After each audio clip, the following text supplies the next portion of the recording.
Doctor, el micrófono.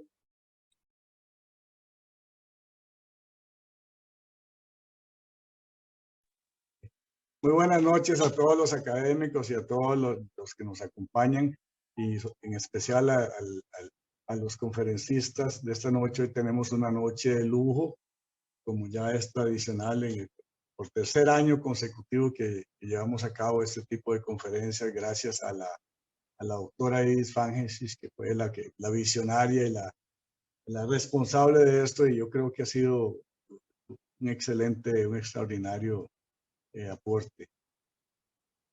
Los profesionales en salud, muchos profesionales en salud, en medicina principalmente, en algún momento por alguna razón deciden ir al extranjero, ya sea por razones personales, de trabajo, familiares, etc.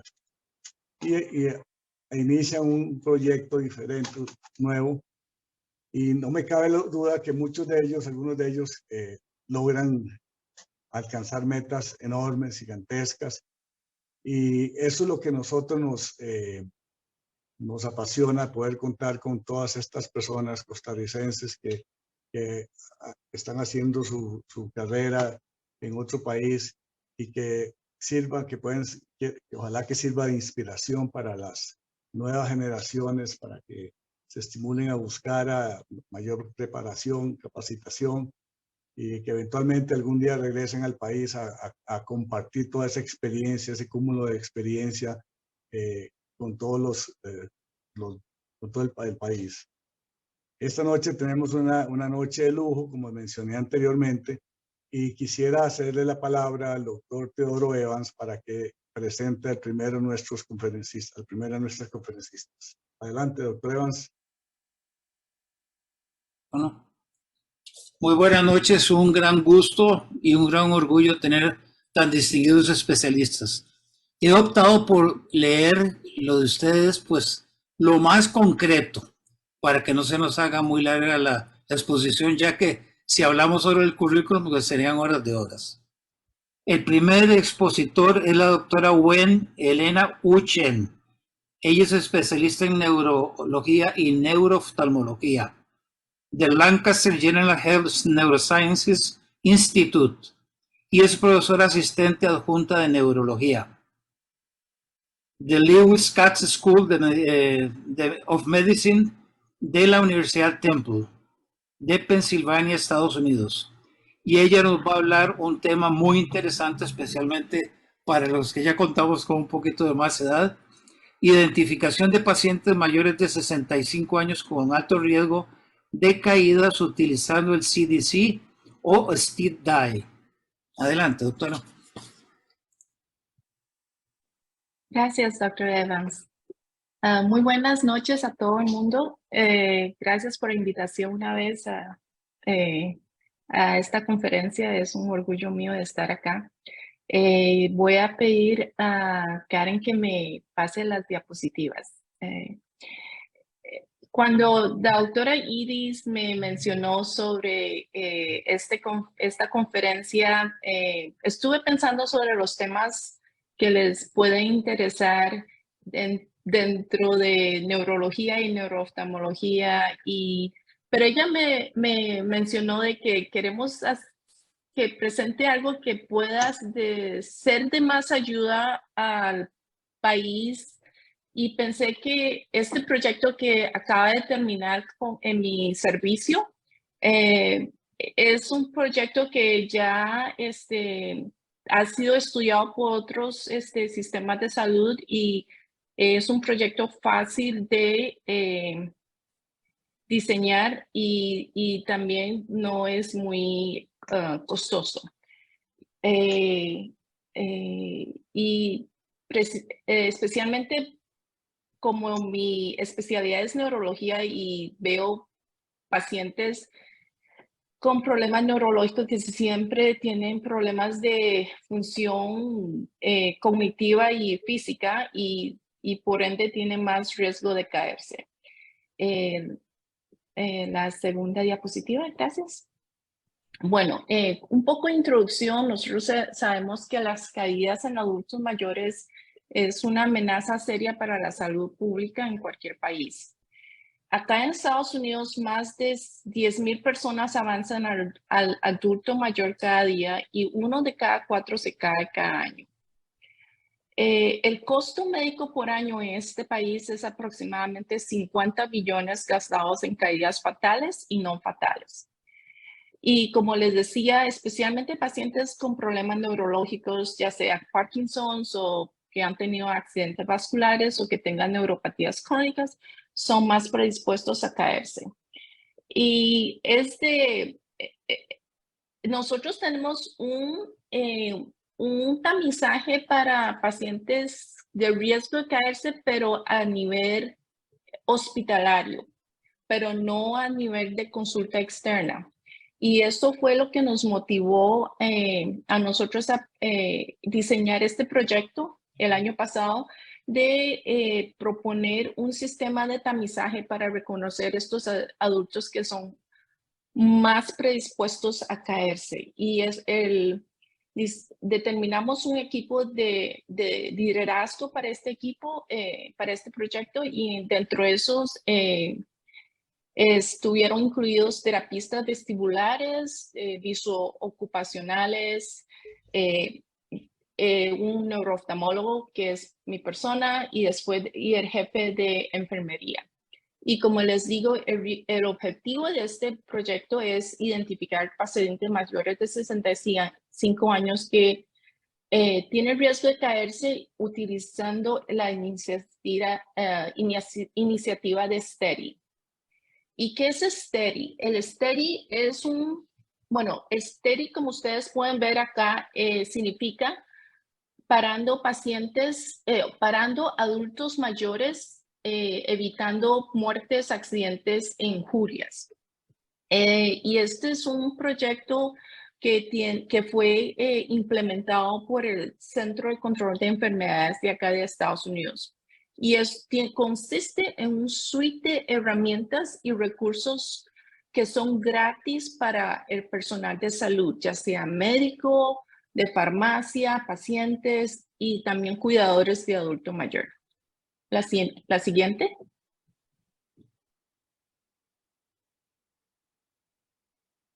Gracias.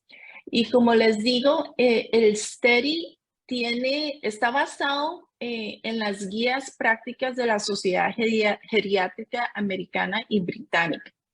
Tiene, como les digo, herramientas e intervenciones que ya han sido científicamente comprobados con resultados exitosos. Y es el grupo que es queremos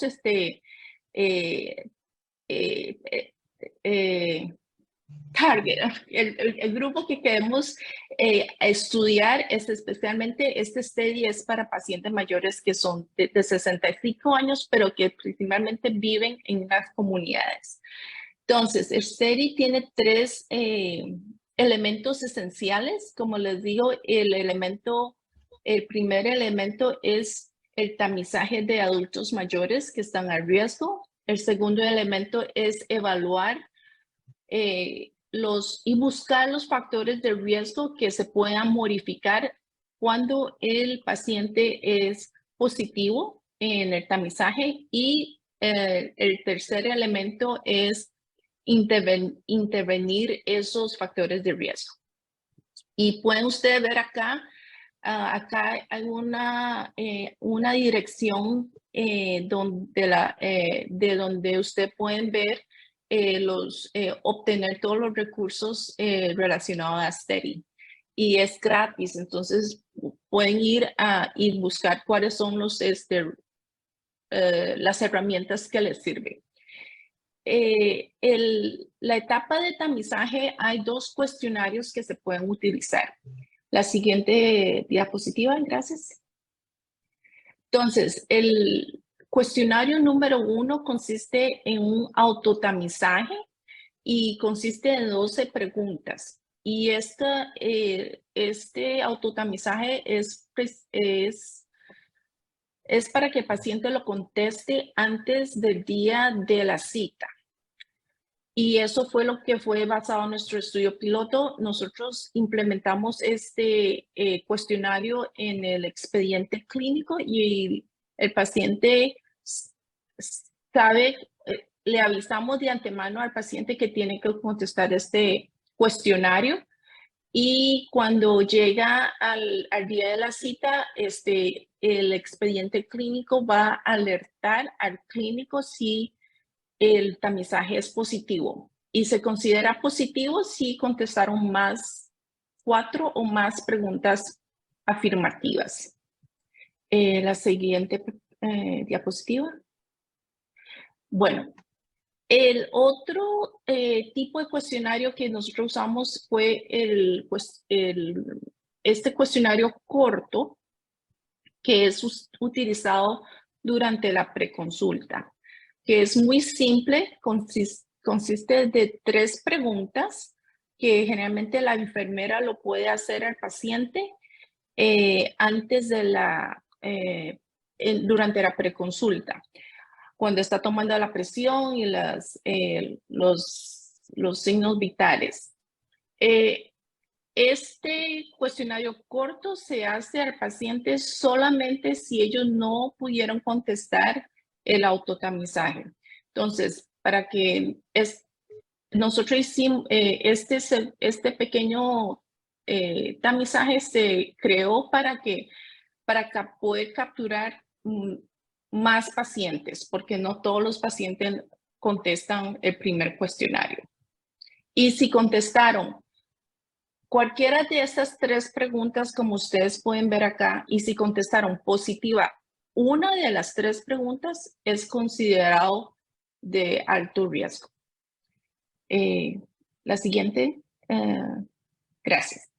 Entonces, como les digo, el tamizaje es considerado anormal si es 4 o más preguntas en el autotamizaje o 1 o más preguntas en el tamizaje corto hecho por la enfermera. Y si es positivo, el expediente médico va a alertar al clínico para que tome las siguientes medidas. Y las siguientes medidas es evaluar los factores de riesgos que se pueden modificar y proponer una intervención. Entre los factores de riesgo que se pueden modificar, aquí voy a poner unos ejemplos. El primero, definitivamente, cuando el paciente es positivo en el tamizaje, el clínico tiene que evaluar el caminado, el balance, la fuerza muscular del paciente. Y hay muchas maneras de hacerlo. Aquí les menciono dos de las maneras que generalmente los médicos familiares les gustan usar. Uno es lo que nosotros llamamos el talk or time up and go, que es levantarse de la silla, caminar 3 metros y devolverse, y hay una escala donde puede saber si está en riesgo alto o no, o si está normal. Y el segundo es contar cuántas veces puede hacer levantarse de la silla en 30 segundos. Y si ven que del examen físico sale positivo, la intervención sería ya sea referirlo a terapia física o darles información sobre ejercicios de balance como Tai Chi y lo que el hospital tenga cualquier ejercicio que pueden hacer. La siguiente diapositiva. Ok. Entonces, otro aspecto que pueden identificar que es modificable es revisar los medicamentos del paciente. Nosotros sabemos que los medicamentos que pueden aumentar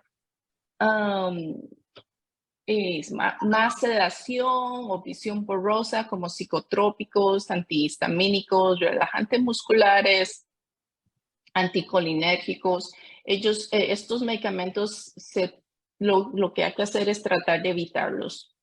Entonces, es revisar qué medicamentos el paciente está tomando.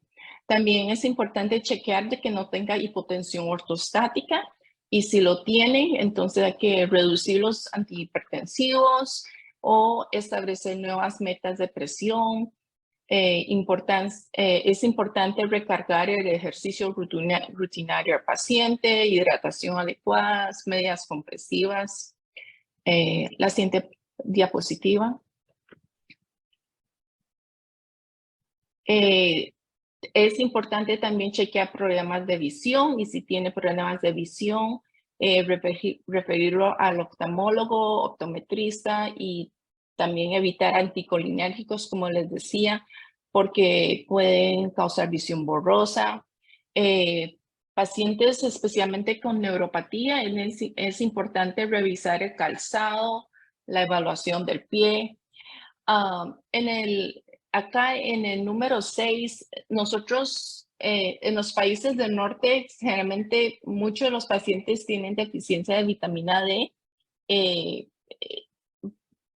Por eso es importante que acá refuerza, chequear la vitamina D para ver si tiene osteoporosis y también identificar otras comorbilidades como la depresión. Ok, la siguiente diapositiva. Bueno, este es un ejemplo es un algoritmo que nosotros creamos para ayudar en la educación de este proyecto. Y como pueden ver, empieza con cómo nosotros hacemos el tamizaje y si el tamizaje es positivo, cuál es la siguiente etapa y cómo el expediente médico puede alertar al clínico para que tome las intervenciones. La siguiente diapositiva. Y son panfletos de información que nosotros le dimos a los pacientes cuando resultaron positivos en su tamizaje, si tienen más riesgo de caerse. Nosotros, todos los pacientes que resultan positivos, le dimos panfletos de información de cómo prevenir caídas. Y el CDC State tienen estos panfletos de información en español y en inglés. La siguiente diapositiva. Bueno, ¿cuáles son nuestros resultados? Bueno, nosotros obtenimos datos desde enero a diciembre del año pasado. En nuestro servicio de neurología vimos aproximadamente 1,121 pacientes mayores de 65 años. El cumplimiento del procedimiento de tamizaje fue de 59% y de esos 59%, 69% presentaron factores de riesgo de caerse. La edad va de 65 a 91 años y como pueden ser, la proporción entre mujer y hombre es muy parecida. La siguiente diapositiva. Y aquí es un gráfico solo para explicar la proporción de pacientes que fueron tamizados positivos. Entonces, ustedes pueden ver que a mayor edad tenemos que hay más pacientes que fueron tamizados positivos. La siguiente diapositiva. Este gráfico, lo que yo quiero mencionar acá es que la línea azul, la que ustedes ven en la línea, el gráfico azul es el número total de pacientes que tuvimos el año pasado. Y la línea roja es el número total de pacientes que cumplieron el tamizaje. Y ustedes pueden ver que al inicio del proyecto, el autotamizaje que hizo el paciente fue muy bajita.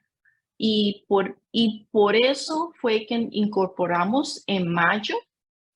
Pueden ver que acá en mayo incorporamos el tamizaje corto que fue realizado por la enfermera y eso mejoró nuestra captura de los pacientes con riesgo de caerse.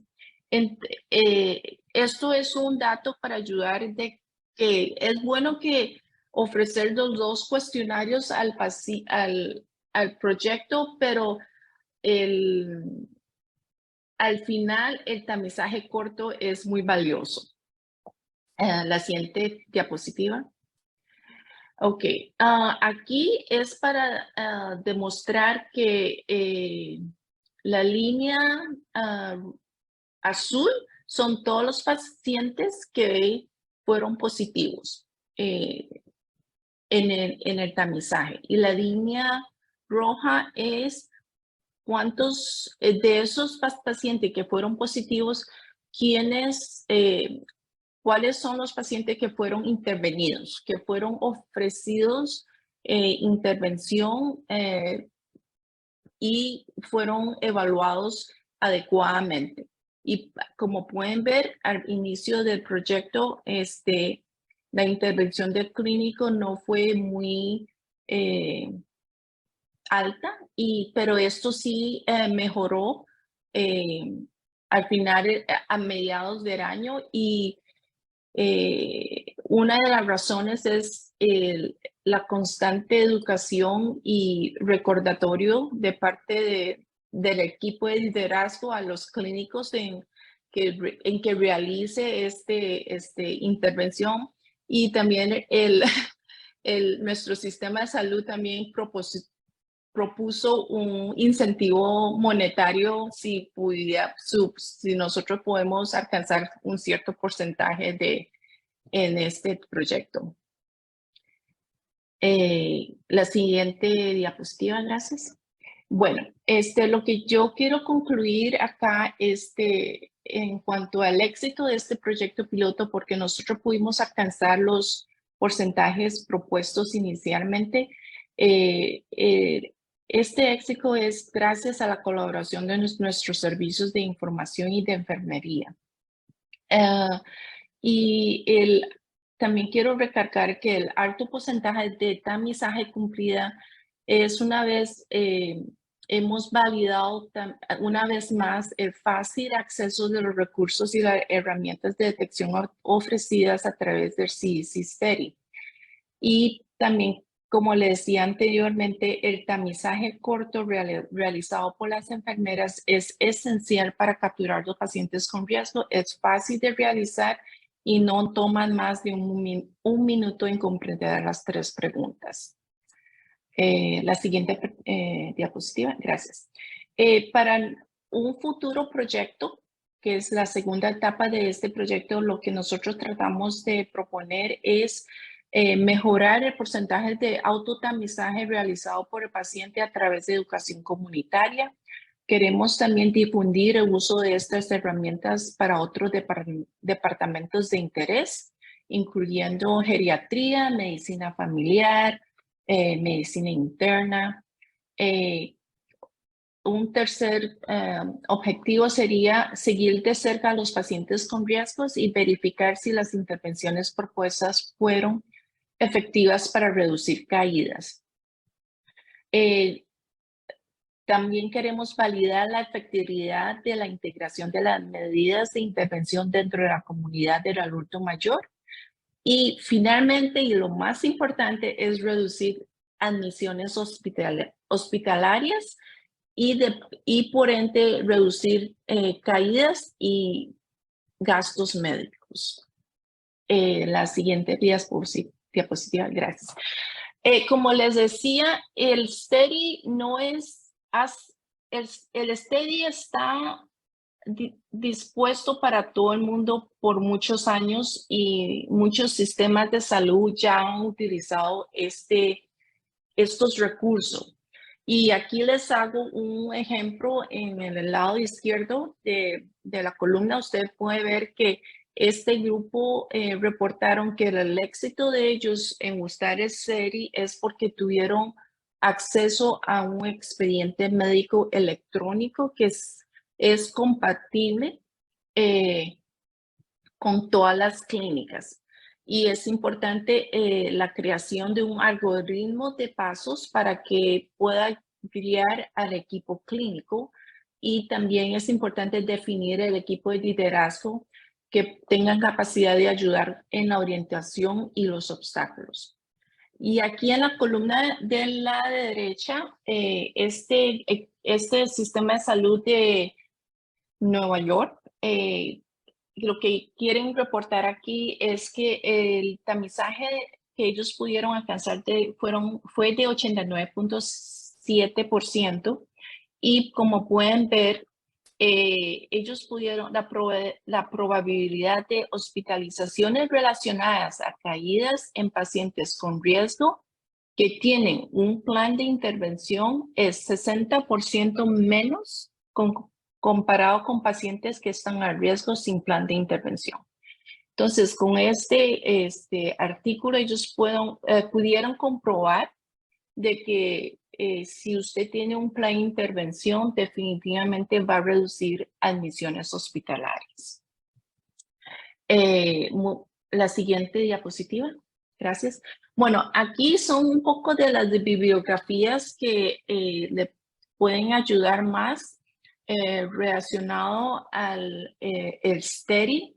La primera bibliografía es un artículo que nosotros publicamos en nuestro en nuestra revista interna del hospital relacionado a nuestro proyecto piloto hecho el año pasado. Pero hay muchas evidencias de estos recursos y aquí les dejo con más inquietud. Muchas gracias por su atención. Muchas gracias, doctora. Abrimos preguntas a los participantes aquí en Zoom. Por favor, levantan la mano si quieren hacer preguntas. Y los que están conectados a Facebook pueden hacerlas en Facebook y nosotros las revisaremos y las presentaremos. Doctor Teodoro Evans. Muchas gracias. Yo creo que es un tema muy, muy interesante. Yo le quería preguntar de estos pacientes, ¿cuántos en qué porcentaje tenían enfermedades neurológicas concomitantes, Parkinson, alteraciones cerebrosas, plegias o problemas de demencia? Y la segunda pregunta es, ¿en cuántos o cardiovasculares, patología cardiovascular, y en cuántos hubo fracturas? Gracias. Sí, es muy buena la pregunta. De fijo, todos esos pacientes que llegaron a neurología, de fijo tenían algún problema neurológico, porque estos son todos los pacientes nuevos que fueron a la consulta de neurología. Pero sí no tengo información en este momento en la división de que cuáles son de Parkinson's, cuáles son neuropatías crónicas, pero de fijo todos ellos tenían problemas neurológicos. Gracias. Y en cuanto a la pregunta de cuántos tenían fracturas, bueno, ellos vinieron acá porque tenían tenían problemas neurológicos, pero no porque ya han tenido problemas de fracturas o caídas, pero la idea de nosotros es capturar antes de que pase. Entonces, sí, entonces por eso es que eso no era parte de nuestro objetivo de ver cuántos tenían ya fracturas antes de la visita. Muchas gracias, doctora. Doctora Fangeses. El micrófono, doctora, por favor. A mí me parece que es muy interesante este trabajo porque es preventivo, pero le queda a uno la sensación cuántas personas de estas tuvieron caídas o fracturas, cuantificaron o nada más lo dejaron en la parte preventiva. Supongo que en la parte preventiva únicamente, pero a mí me quedó como la duda de que por qué no se cuantificó las fracturas o las caídas que tuvieron estas personas después de la intervención de ustedes. Sí, bueno, la idea del proyecto es capturar los pacientes que están al riesgo, pero los pacientes que llegaron a nosotros no eran porque ya tenían alguna fractura o caída. Esa no fue la razón de que estos pacientes visitaron. Nosotros, la idea es capturar cuáles de los pacientes que llegan al servicio de neurología están al riesgo de caerse. Ahora, sí, antes de empezar este proyecto, sí, nosotros investigamos cuál era ese porcentaje de fracturas que llegan a la consulta externa. Y ellos sí me dieron esos datos, pero no pudieron, era muy difícil cuantificar porque eran muchos departamentos incluidos, pero sí, yo creo que es importante ver, y por eso es la segunda etapa de este proyecto, es monitorizar estos pacientes que están al riesgo y ver si cualquier intervención que le dimos, si eso fue suficiente de evitar fracturas serias para los siguientes años. Gracias, doctora. ¿Alguna otra pregunta, algún otro comentario? No tenemos preguntas en el Facebook ni tampoco comentarios. No sé si alguna persona o algún académico quiera hacer un comentario, alguna pregunta a la doctora. Yo puedo permitirme hacer una pregunta. Claro, por supuesto. Bueno, primero, muchas gracias por la presentación a mí me gusta muchísimo este concepto de desarrollar utensilios que sean fácilmente reproducibles y me da la impresión que es el caso. Es muy user-friendly. Se ve que sería altamente eficiente reproducir este modelo. Y la pregunta que me hago es si habría alguna intención o pretensión de que esto se puede extender, por ejemplo, a nivel de Costa Rica, porque es ese tipo de herramienta que puede ser utilizado fácilmente de forma pues universal y que aportaría, de hecho, muchos más datos para su propio estudio. No conozco la dinámica para esos efectos, pero me parecería fantástico que eso se hiciera. Sí, gracias por el comentario. Antes, cuando estaba preparando los temas que podía presentar en esta conferencia, yo le pregunté a alguno de mis compañeros de medicina qué tipo de tamizaje hay en Costa Rica en este momento para identificar adultos mayores que están al riesgo de caerse. Yo creo que lo que me pasaron fue que hay un tamizaje como muy global, donde se evalúa pacientes en el aspecto psicosocial, médico, pero no específicamente en la parte de caídas o ambulatorias. Entonces me pareció que si yo les ofrezco estas herramientas, de pronto algo se puede proponer o diseñar en el ambiente comunitario y en el ambiente de Levi's, ¿verdad? Porque son herramientas muy sencillas y que son gratis y están disponibles de todo el mundo. Excelente. Gracias, doctora. Sí, no, personalmente se estaba pensando aquí en Costa Rica nosotros contamos con un expediente digital único en salud, que es el EDUS, que está disponible, que es compatible en todos los EVAIS y es cuestión es muy fácil, pienso yo que es muy fácil implementar un protocolo a nivel de EVAIS para inclusive no necesariamente para el médico general, inclusive hasta para los asistentes, los ATAP, ¿verdad? Para implementar en la población adulta mayor nuestra, que cada día es mayor y que ya somos muchos los que formamos parte de ella.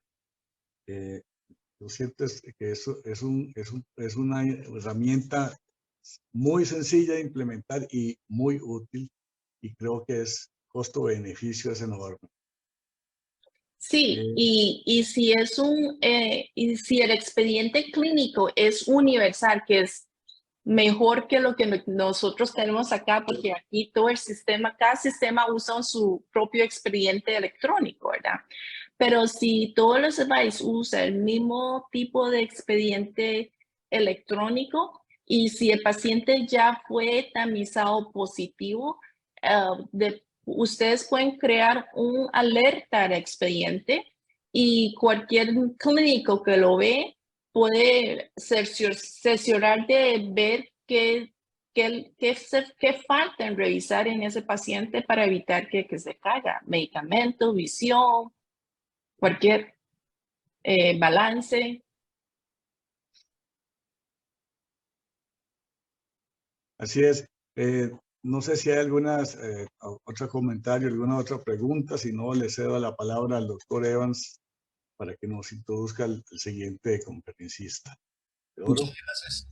Muy bien, el siguiente expositor es el doctor Eduardo dos Santos Martins da Cruz. Él es jefe de la División de Cuidados Cardiovasculares Críticos Pediátricos, profesor catedrático de pediatría, Peter Lamb Endovet Chair in Pediatric Cardiology, del Departamento de Cardiología del Boston Children's Hospital, profesor de pediatría de la Escuela de Medicina en Harvard, Massachusetts, y también él es académico correspondiente extranjero de la CANAMED. El tema de la charla es Cuidados cardíacos críticos del siglo XXI, entre tecnificación y humanización. Gracias. Muchas gracias, doctor, por la introducción. Quiero asegurarme de que estén viendo las diapositivas. Sí. Muy bien. Muchas gracias. Bueno, quiero empezar por agradecer la generosidad de la academia con esta invitación y por el honor. Me siento como de regreso a casa y me da muchísimo gusto. Solo lástima que sea virtual, pero bueno, ya veremos en un futuro. Este es un tema que me parece fundamental y lo escogí porque además debo admitir que es una pasión mía. Y para este tema no tengo conflicto de interés financieros. Soy consultor pro bono por principio. Y decidí de forma un poco arbitraria, en vez de presentar proyectos específicos de investigación, hablar más bien de ámbitos de investigación, pero no solo de desarrollo académico, pero también desde el punto de vista operacional, programático y manejo de equipos humanos complejos, porque me parece que es muy importante efectivamente que en estos días entendamos la necesidad de encontrar un equilibrio entre lo que es ciencia y las tecnologías sofisticadas que están a nuestra disposición o que estamos innovando, pero una práctica también de una medicina que sigue siendo basada en la compasión, porque hay que reconocer que en el mundo altamente académico se puede omitir este aspecto importante de la práctica de la medicina. Por otro lado, tengo también el objetivo de expresar que innovación no se limita solo a tecnología, y que además, a pesar de que uno sigue innovando sin límites y sigue pensando, como decimos en inglés, out of the box, fuera de lo establecido y de lo convencional, tenemos que estar conscientes de los riesgos que aporta la innovación. Y por último, quiero también decir que a pesar de que estoy enfocando la discusión en el medio que conozco mejor, que es el del cuidado cardíaco crítico pediátrico, estos son principios evidentemente reproducibles en todas las áreas y especialidades de medicina. Así como una introducción, voy a hacer una declaración concertada y así la llamé porque es validada por datos ampliamente publicados. Hemos visto en los últimos 2 a 3 decenios una mejoría importantísima de los resultados en el manejo de la patología cardíaca pediátrica, y esto en los medios privilegiados ha llevado a que tengamos una mortalidad y morbilidad muy bajas a pesar de la altísima complejidad de nuestros pacientes. De hecho, hoy en día está documentado que hay más adultos con enfermedad cardíaca congénita compleja que nuevos casos pediátricos, lo cual es también un problema eventual de salud que podríamos discutir. Y por otro lado, estamos creando una población diferente de pacientes. Niños que antes no sobrevivían, ahora lo hacen, pero no son niños necesariamente particularmente saludables, siguen teniendo problemas cardiovasculares importantes que necesitan mucha atención, pero además tienen comorbilidades extracardíacas considerables, y esto en varios ámbitos, incluyendo del desarrollo neurocognitivo, incluyendo el nutricional y muchos otros, incluyendo calidad de vida, que de hecho es algo a lo que tenemos que prestarle gran atención hoy en día. Porque tenemos que reconocer que como pediatras lo que hacemos hoy en día a un niño o para un niño con una cardiopatía congénita va a tener un impacto durante toda su vida. Y es nuestra responsabilidad pensar en resultados a largo plazo y no solo en mortalidad y morbilidad. A la pregunta de que por qué los resultados han mejorado, bueno, aquí tengo una lista de algunos elementos que son importantes. Evidentemente hemos llegado a entender mejor la fisiopatología, particularmente las cardiopatías muy congénitas. Hemos visto progresos impresionantes con imagen y diagnóstico no invasivo, al punto que hay muy poco error diagnóstico. Nunca es bueno que un cirujano se encuentre con una sorpresa cuando está abriendo el corazón de un niño con cardiopatía congénita. Hemos podido tener alto porcentaje de diagnóstico fetal, lo cual permite que estos niños nazcan en centros especializados que tengan acceso a equipos multidisciplinarios, pero además, y aquí en Boston en particular, hemos desarrollado algún tipo de intervención fetal.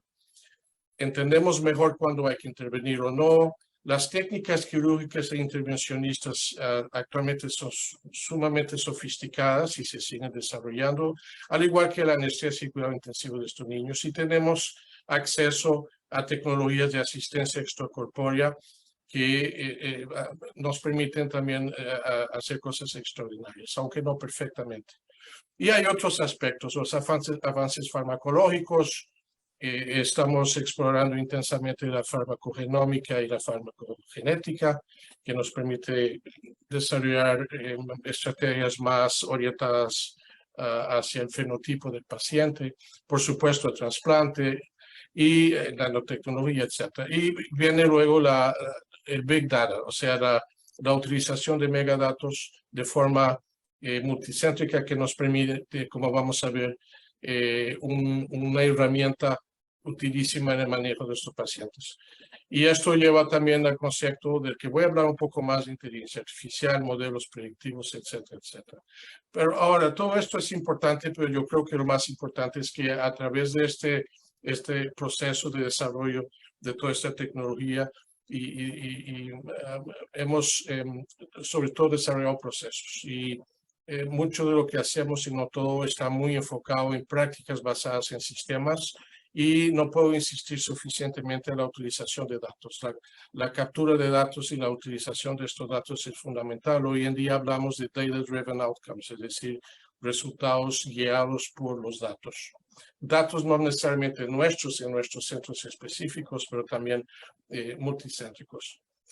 Todo esto ha llevado a que se haya definido hoy en día lo que se llama el cuidado intensivo altamente eficiente, que es un cuidado intensivo confiable y de alto rendimiento en el que se aporte el mejor resultado posible del paciente.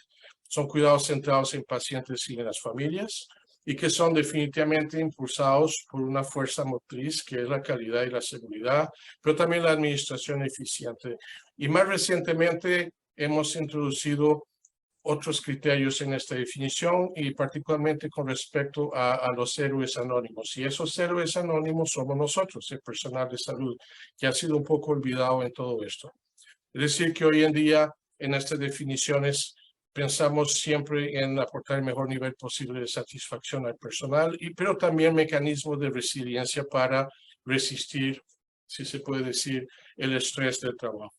Así que bueno, esto es una foto que ilustra un poquito el ambiente del que estamos hablando. El niño ni se ve, como ven acá, es un niño de menos de 3 kilos, de hecho, que está rodeado de una tecnología importantísima, ya sea en términos de monitoreo, de aporte de medicamentos. Este niño está en ECMO, en fin, es un sistema sumamente complejo. El objetivo final que tenemos con este tipo de cuidado intensivo altamente confiable es que lleguemos un día a tener una mortalidad y una morbilidad de 0%. Hasta que lleguemos ahí no vamos a descansar, pero al mismo tiempo poder minimizar la estadía y el estrés tanto del paciente como de las familias, pero también el estrés de los equipos. Y al fin y al cabo esto nos lleva del regreso a lo básico. Como sabrán, el libro que publicó el Instituto de Medicina al final de los 90, que se llama Errar es humano, Se define una salud ideal como aquella que debe ser segura, efectiva, eficiente, oportuna, equitativa, pero también centrada en el paciente y sus familias. En el medio cuidado intensivo cardiovascular pediátrico es muy importante la anticipación, la predicción y la intervención temprana. Y esto, una nueva ilustración de esto está en el hecho de que está bien demostrado hace ya muchísimos años que por lo menos la cuarta parte de los niños operados del corazón van a desarrollar un síndrome de bajo gasto cardíaco, que es un riesgo vital. El problema de este síndrome es que evoluciona de forma sutil, ¿verdad? Y esto lo que nos ha llevado a desarrollar sistemas de monitoreo sofisticado y el concepto de que tenemos que encontrar, y eso se ha hecho por muchos años, marcadores hemodinámicos y biológicos que nos permitan identificar cambios precoces de una situación que va a poner al niño en riesgo, pero que además nos permiten seguir la eficacia de la respuesta terapéutica a lo que hacemos. Y esto está justificado por el hecho que sigue. Este es un papel ya de los años 90 que sigue siendo una referencia publicado por Shane Tibby en su grupo en Londres, en Evelina. Lo que él hizo fue establecer una correlación entre la medida invasiva del gasto cardíaco y del índice cardíaco con la capacidad de los clínicos de estimar el estado clínico con el examen clínico del enfermo. Y como ven acá, en la línea refleja pues el grado de correlación. Si los puntos que están cerca de la línea son los puntos de aquellos clínicos, representan aquellos clínicos que lograron hacerlo. Como ven, es bastante desastroso la capacidad que tiene el ojo humano, la sensibilidad humana o el conocimiento humano de poder estimar de forma temprana los cambios hemodinámicos importantes. Pero esta limitación del ser humano no es el único desafío clínico. En esta diapositiva, en el centro estoy representando el cerebro, y este cerebro nuestro está expuesto a una cantidad de información absolutamente extraordinaria que hace que, bueno, al fin y al cabo tenemos un enredo de datos que nos entran a la cabeza y tenemos que buscar maneras de utilizar algún tipo de embudo fisiológico que nos permita identificar lo que de verdad importa. El problema es que hay demasiado que procesar. La cantidad de información es tan abrumadora que de hecho hay un síndrome identificado como el síndrome de fatiga por datos. Y esto es particularmente importante en la situación en que hay que tomar decisiones críticas, ¿verdad? En un tiempo limitado. A esto se agrega el hecho que efectivamente tenemos una pobre capacidad de predecir. Además están las distracciones y el simple hecho que errar es humano. Y para compensar esto, de hecho, muchos practicantes clínicos lo que hacen es hacerle cosas a los pacientes, disparando un poco a ciegas y no para los pacientes. Es muy fácil hacerle cosas a los pacientes. Y nos encontramos en una, perdonen la expresión, melcocha intelectual en que en un momento dado no entendemos las cosas que no sabemos que sabemos, las cosas que no sabemos que no sabemos, las cosas que sabemos y las cosas que sabemos que no sabemos. Hasta que me da convulsiones de solo describir esto. ¿Cuál es la solución potencial para esto? La utilización de la inteligencia artificial. Esto es un sistema de monitoreo tradicional, como ven acá, hay muchos familiarizados con esto, en un paciente cardíaco, que es un sistema que nos da datos de forma en tiempo real. En algunos casos se pueden analizar de forma retroactiva, pero es simplemente observacional. Eso es todo lo que nos aporta esto. Hace ya unos 10 años, y esto empezó en Boston y hoy en día ha sido implementado en alrededor de 35 centros, se estableció una plataforma de inteligencia artificial que se llama Etiometría o T3, en la que esencialmente capturamos datos, interfaces con el expediente electrónico del paciente, con jeringas eléctricas, con ventiladores, con monitores de todo tipo, captura información de farmacia, de drogas que están siendo aportadas, etcétera, etcétera. Y la importancia de esto es que nos permite desarrollar un análisis predictivo gracias al Big Data. Es decir, que tenemos millones de datos acumulados, no solo de nuestra propia experiencia en nuestros centros, sino de los 35 centros. Es decir, que estos datos desidentificados son compartidos y lo que permiten por la virtud del Big Data o de los megadatos es establecer de nuevo fenotipos que nos permiten anticipar de forma muy temprana incidentes o situaciones de riesgo. Por ejemplo, en este caso ustedes pueden observar que en las columnas que son predominantes se ven parámetros fisiológicos tradicionales que se mantienen relativamente estables. Hay algunos artefactos, pero cuando vemos la columna que aquí se ve verde en esta diapositiva, esta columna sigue muestra una escala de color rojo. Esta escala lo que nos dice es que lo que llamamos el índice de consumo o de aporte de oxígeno inadecuado está aumentando. Y esto hemos visto que es más sensible que el SVO2, que ha sido considerado un gold standard para estos pacientes. Esto aparece bien temprano cuando el niño todavía tiene parámetros hemodinámicos tradicionales estables. Y esto a menudo debido a mecanismos de compensación. Lo que esto ha hecho en los años, y aparte una vez que lo validamos, es que esto nos alerta para ser proactivos en buscar causas de descompensación. Este niño, por ejemplo, ven que está bien hasta que no. De repente hay un evento de taquicardia que lleva a un paro cardíaco de corta duración porque el equipo estaba ya listo para actuar. Y eso evidentemente tiene un impacto inmediato que está ya publicado y documentado en el resultado de estos niños. No hay tiempo para presentarles más, pero aquí les aporto, y esto les va a quedar una referencia en el internet donde pueden ver un video corto que describe lo que es esta etiopatía.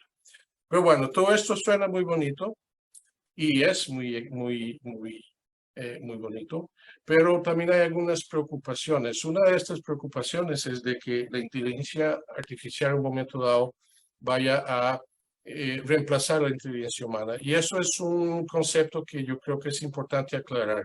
De hecho, la inteligencia artificial la estamos desarrollando bajo un concepto que se llama en inglés Human and Machine Collaborative Intelligence, es decir, la inteligencia humana y artificial colaborativa. Y un desafío que tenemos actualmente es cómo integramos este conocimiento humano en estas plataformas sofisticadas, incluyendo el concepto de experiencia. Lo que yo no les dije en el gráfico que les mostré de Shane TV es que los individuos que estaban muy cerca de la línea de correlación con el débito cardíaco son los individuos que tienen más experiencia, más años de experiencia. Y no todo lo que brilla es oro. Un gran inconveniente de todas estas tecnologías es que al fin y al cabo, evidentemente se nos olvida el paciente, ¿verdad? Y eso nos lleva a un punto en que puede reducir nuestra eficiencia. De hecho, esto es complicado todavía más por el hecho de que nosotros tenemos, gracias a esta colaboración multicéntrica, la capacidad de compartir datos, pero hay mucho sistema informático en utilización que no ha sido bien validado, que no ha sido necesariamente bien diseñado, pero que sobre todo está mal integrado a los algoritmos de trabajo. Y esto tiene consecuencias muy nefastas. De hecho, estas consecuencias incluyen el desperdicio financiero. Está estimado que en Estados Unidos, si logramos mejorar esta infraestructura informática, se podría economizar 77 mil millones de dólares al año. Pero más importante es que los médicos hoy en día en este tipo de estructuras pasan mucho más tiempo dedicados a la informática que al paciente, lo que lleva de hecho a una gran frustración. Pero más importante es que todavía hoy en día, a pesar de todo esto, la mayoría de los eventos centinela, de los eventos serios en el manejo de los pacientes, son secundarios a mala comunicación y reconocimiento del problema, lo cual me lleva al aspecto de humanización. Y eso, de nuevo, solo una ilustración. Volviendo a la diapositiva sobre las razones por las que hemos mejorado resultados.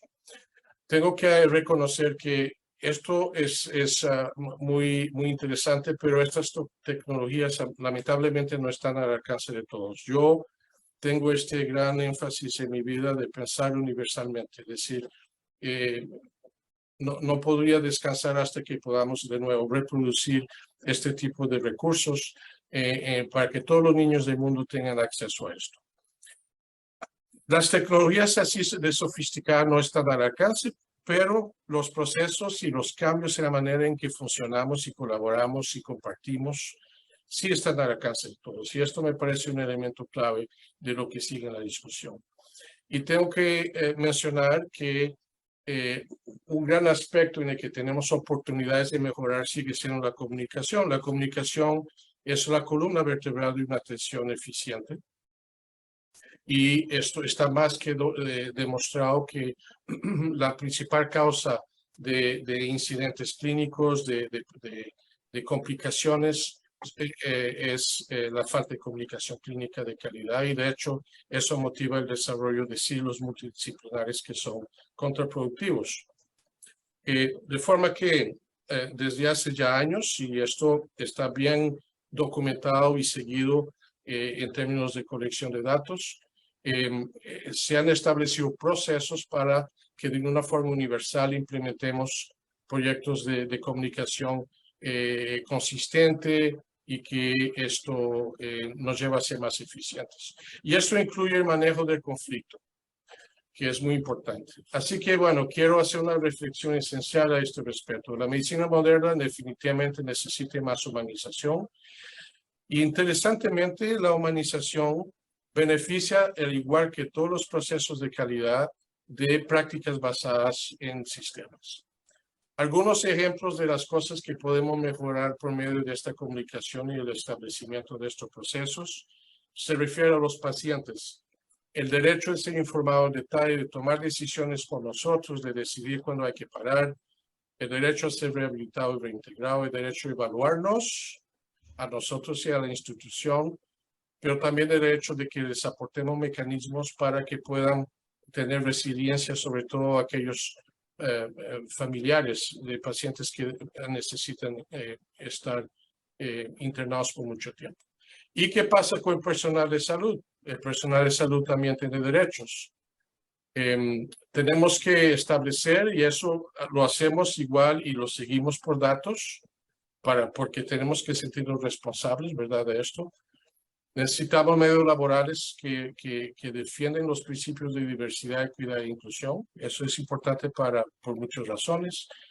Que den acceso a procesos para mejorar la salud mental del trabajador de medio clínico, prevención de agotamiento, recursos para mejorar de nuevo la resiliencia. Y bueno, solo para mencionar rápidamente, porque no me queda mucho tiempo, poner mucha atención al conflicto, porque si no hay conflictos ya lo sabrá. El hecho es que en el medio nuestro que es intensivo cardíaco, prácticamente en un contexto donde, bueno, tenemos 48 camas de cuidado intensivo cardíaco pediátrico, o sea que hay mucho personal.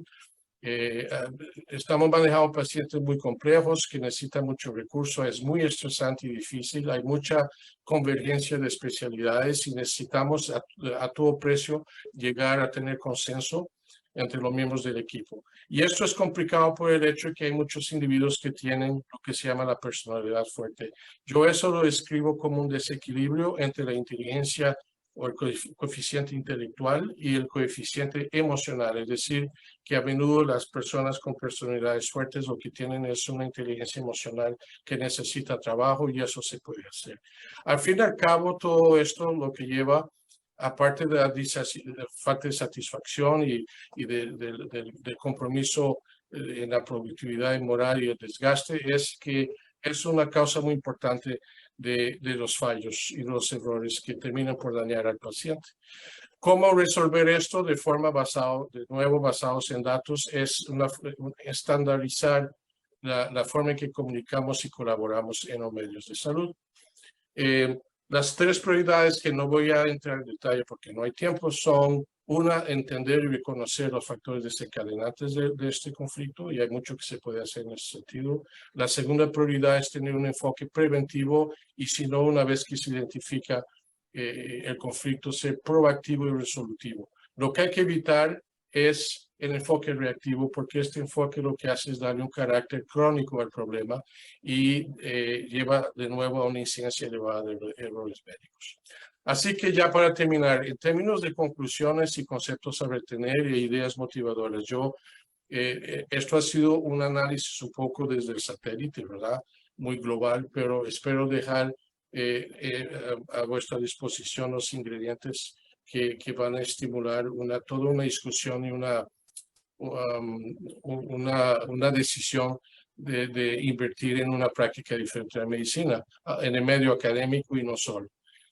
Efectivamente, el resultado de manejo del paciente cardíaco ha mejorado mucho gracias a la consideración de una cultura de excelencia, esencialmente, que combina clínica, educación, academia e innovación. Es importante decir que esta cultura de excelencia se estableció sin omitir la necesidad de buscar este equilibrio con la humanización de lo que hacemos. Y entendemos muy bien que como el ser humano es tan variable y poco consistente, la única forma de lograr establecer estos procesos de humanización es a través de una forma consistente y estandarizada, aplicar sistemas que funcionan de forma sistemática. Y bueno, solo para terminar, para decir que entre más prácticas basadas en sistemas y algoritmos tengamos, menos errores humanos tendremos. Les dejo algunas referencias de complemento. Hay centenas y yo encantado a quien le interese contactarme sobre mi email. Encantado de compartir más información. Muchas gracias por vuestra atención.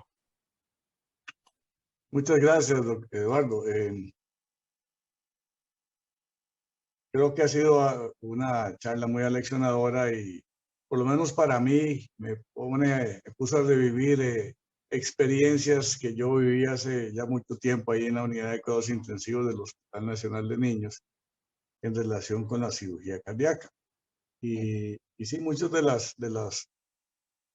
lo que mencionaste, pues se daba ahí en el hospital en esos momentos. Y honestamente no sé qué ha pasado porque yo ya me retiré hace 8 años y ya en ese momento pues ya se está en proceso de entrarle en serio al problema, a la situación que yo espero honestamente que haya mejorado. Y sí, entre más sofisticado sea una atención, cualquier patología compleja que demanda la participación de equipos multidisciplinarios cada vez más complejos y más grandes, pues se va a generar algún tipo de conflicto entre las personas y entre el grupo y yo creo que es fundamental. Todo lo que has mencionado hay que tenerlo en cuenta y ver cómo se previenen todas esas situaciones que lo que van a generar son más bien al final es una bola de nieve y conflictos cada vez más serios. No sé si alguien de los que están aquí quiere hacer algún comentario, alguna pregunta al doctor Da Cruz. Arturo. Bueno, muchas gracias, Eduardo, por la charla, muy motivadora. Y lo que quería preguntar es, digamos, ¿cuánto necesita un profesional para capacitarse en, digamos, todas estas cuestiones de informática, de lo que mencionabas al principio? O sea, si esto, digamos, se está contemplando en los currículums de las universidades, porque es bastante complejo. Entonces, ¿cuánto crees que necesita alguien para poder empaparse y manejar todo esto? Gracias. Mucha buena pregunta. De hecho, no es tanto como uno pensaría, porque hay una formación de base. Tenemos acceso constante a campeones, como les llamamos, que están aportando, aclarando dudas. La formación de base no es complicada. Lo que es complicado es que esto es un sistema que evoluciona constantemente. Y de hecho, yo les hablé de geometría. Ahora estamos terminando la validación de otro utensilio que se llama Twist. Y hay un componente en el teléfono que se llama Shout, Twisted Shout, un poco como rock and roll. en que es todavía mucho más completo en análisis predictivo. Y eso lleva a que tengamos que pasar de forma regular módulos de formación que son cortos, porque si no falla miserablemente, las personas no los van a hacer. Es decir, que son módulos de 10, 15 minutos que hacemos por internet, que son considerados como una expectativa para que tenemos que cumplir. Y se logra de forma muy eficiente formar el equipo. Debo reconocer que este tipo de tecnología no tiene límites, ¿verdad? En lo que se puede hacer. Y uno, al fin y al cabo, termina por enfocarse en campos muy específicos. Por ejemplo, hoy en día le ponemos más atención al IDO2 que cualquier otra cosa, pero igual el análisis predictivo nos alerta. Hoy, de hecho, hay un par de centros, no el mío, donde hay lo que se llaman torres de control, donde todo esto está en un cuarto y hay personas viéndolo constantemente y siendo alertadas por el sistema. Y luego hay robots que van hacia el paciente en el cuarto y en la pantalla muestran a los clínicos lo que está pasando y qué es lo que tienen que ver. Eso es parte de esta colaboración entre la máquina y el ser humano que es fascinante. Pero sí, cuando uno ve esto, uno piensa, uy, esto debe ser complicadísimo de aprender. De hecho, no. Porque hay gente mucho más inteligente que uno que ha encontrado maneras de simplificar el aprendizaje de forma que seamos todos eficientes cuando navegamos el sistema. Doctora Cecilia Monge. Muchísimas gracias, doctor Da Cruz, por esta sesión. Me pareció interesantísima, excelente, y me llamó mucho la atención el enfoque que le dio en cuanto a la importancia de la diversidad. Y me parece que es importantísimo porque ya hay múltiples estudios que han demostrado que entre más diverso el equipo de salud, más satisfacción va a tener el paciente, especialmente si es un paciente que viene de una población minoritaria, ya sea de etnia o de raza, y poder retener diversidad en los equipos con todo y el conflicto que siempre se da en estos equipos grandes es algo fundamental. Gracias. Así es, y muchas gracias por el comentario. Yo tengo la suerte de que esto es un principio que he defendido durante añísimos, pero actualmente trabajo en un medio en que la institución aboga por eso también. Y ustedes notarán detalles que parecen pequeños, pero no lo son. Si ustedes ven mi nombre aquí en la pantalla, dice Ed Da Cruz, he, him, his. Eso tiene una razón, que se refiere precisamente a la diversidad. Es dar el ejemplo de que uno respeta, ¿no?, aspectos como el gender y otros aspectos de ese tipo. Y estoy de acuerdo. No solo los pacientes tienen satisfacción, el personal lo tiene y se sienten reconocidos, se siente que no hay bias, que no hay sesgos en la manera en que se ve al individuo. Y esto también facilita el proceso de la centralización del cuidado en el paciente de familia y no en el ego, en el individuo. Somos bastante horizontales, cualquiera que sea nuestro rol o responsabilidad en la manera en que trabajamos, y esto promueve reconocimiento, promueve confianza, promueve el respeto y por ende promueve una comunicación de buena calidad. Es el arte, en inglés se dice mindful listening and talking, el arte de tener la conciencia de saber cómo escuchar y cómo hablar con colegas, con pacientes, con familias, etc. Todo lleva a esto. No es una intervención única, es todo. Muchas gracias por su... Gracias, Eduardo. El doctor Marcos Salazar. Aló, buenas noches. ¿Cómo estás, Eduardo? Felicidades, muy buena charla. Yo te quería pedir la opinión con respecto, ahora que está de moda todos los famosos algoritmos de inteligencia artificial, ¿cómo lograr que estos algoritmos de inteligencia artificial se utilicen, que se van a utilizar en algún momento para definir criterios en pacientes críticos cardiovasculares? tanto de clasificación como de pronóstico, sean guiados por la ética y los aspectos humanos y no medien en ellos criterios eminentemente económicos. Muy buen punto. Eso, de hecho, es un trabajo constante también. Es importante no asumir que la inteligencia artificial tiene razón. Necesitamos hacer ciclos de PDSA, de planear, hacer, estudiar y actuar sobre los datos que obtenemos. Y el análisis de los datos no está solo en manos de científicos. Son equipos que efectivamente incluyen personas con especialidad, ejemplo, en medicina paliativa. Medicina paliativa para mí no es fin de vida, ¿no? Es también continuidad en el manejo del paciente crónico. Incluye esto, por supuesto, enfermeras, incluye médicos de diferentes grupos, psiquiatría, psicología, trabajadores sociales, expertos en ética. De hecho, en mi equipo tengo personas que se han dedicado específicamente a esos dominios. Y todos nos juntamos para dar un aporte a la evaluación y a la validación de los datos que tenemos.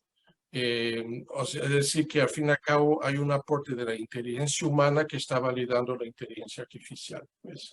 Y la esperanza es que conforme acumulamos más datos y revisamos, llega un punto en que la especificidad es tal que los riesgos de que estemos equivocados cuando aceptamos un dato o un algoritmo son extraordinariamente bajos. Tenemos que mantener en perspectiva que todos estos algoritmos están basados en una curva de Gauss, ¿verdad? Siempre va a haber excepciones en ambos extremos. Y estos son los niños que se nos pueden escapar, ¿ah? Los que están en el medio, todo bien. Estos son los que se nos escapan. Y estos son los a los que tenemos que ponerle más atención. Lo que se dice en inglés el outlier, ¿verdad? El que no se comporta de la manera que se esperaría, ¿ah? De forma que, no sé si te estoy contestando la pregunta, pero es efectivamente un problema potencial. Lo importante, me parece, en ese sentido, es tener la conciencia de las limitaciones. Ok, muchas gracias. A vos. Doctor Teodoro Evans. Yo creo que indudablemente los dos puntos que usted focalizó, la técnica de la humanización, yo siempre he tenido presente la humanización, ya que nosotros estamos tratando con seres humanos. Y lo segundo que quería hacer un comentario breve es con la inteligencia artificial. Ya la inteligencia artificial está desde hace mucho tiempo, pero la inteligencia artificial puede tener muchísimos errores, incluso falsa información, de acuerdo a cómo se programe esto. Muchas gracias. Así es. No podría estar más de acuerdo. Es decir, que seguimos utilizando granos de sal, ¿verdad? Pero cuando veo lo que pasó hace 10 años cuando empezamos a trabajar en esta plataforma, como un ejemplo, y lo que pasa hoy en términos de validación, es muy impresionante cómo hemos dado pasos adelante. Mi esperanza es que dentro de 20 años, en principio voy a estar jugando golf y no haciendo esto, lleguemos al punto en que pues esto llega a un grado de confianza o de reliability, no sé ni cómo traducirlo, que es muy elevado. Gracias, Eduardo. No sé si hay algún otro comentario. En Facebook no tenemos comentarios. No sé si alguno más quiere hacer una pregunta al doctor de la Cruz o algún comentario. Si no hay ningún comentario, pues seguimos con la siguiente conferencista y quiero cederle la palabra al doctor Evans de nuevo. Muchas gracias. La doctora Cecilia Monge Bonilla, ella es directora clínica médico-oncóloga de la Unidad de Cánceres Gastrointestinales del National Cancer Institute, National Institute of Health de Bethesda, Maryland, Estados Unidos, y es académica correspondiente de Acanamed. Yo la conocía, fue compañera de mi hija y es una persona como oncóloga sobresaliente. Gracias.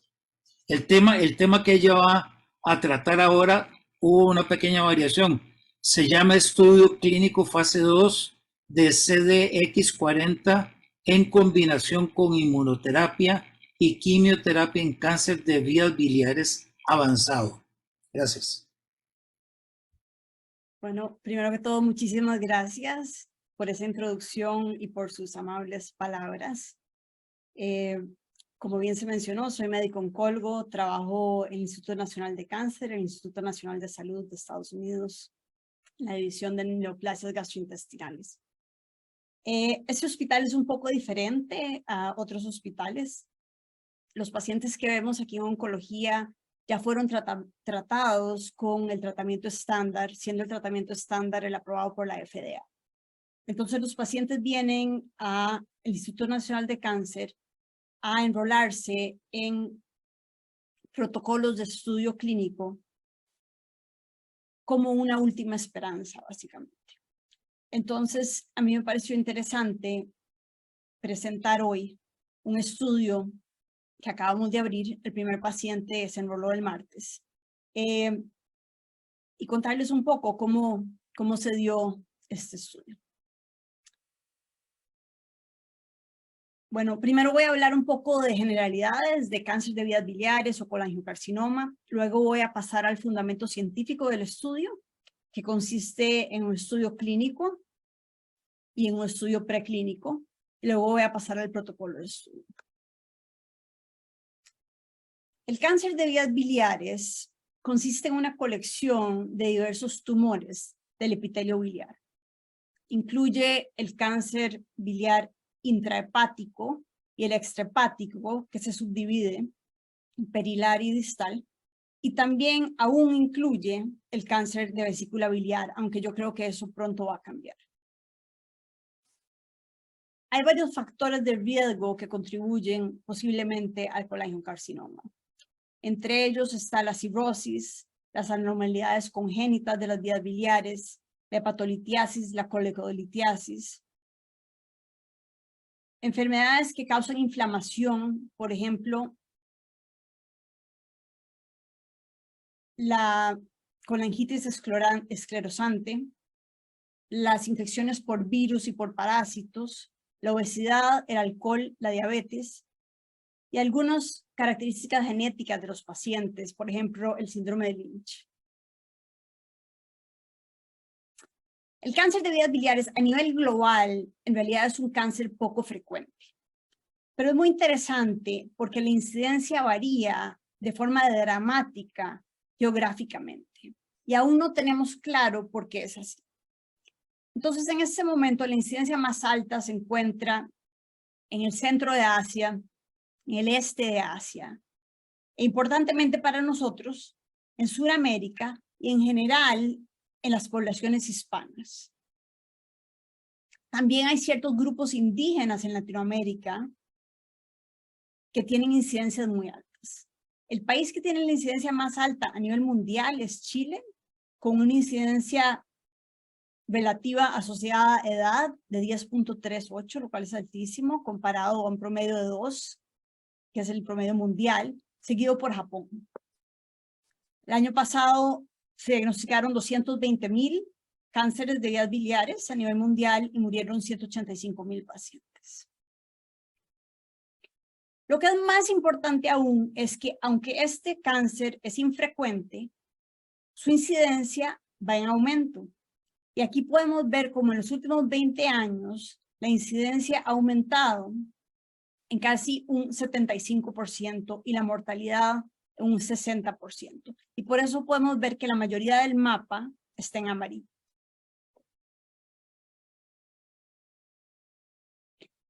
El tratamiento del colangiocarcinoma desafortunadamente es muy limitado y de ahí la importancia de este tipo de estudios en que podamos avanzar a nuevos tratamientos y a un mejor pronóstico de este cáncer.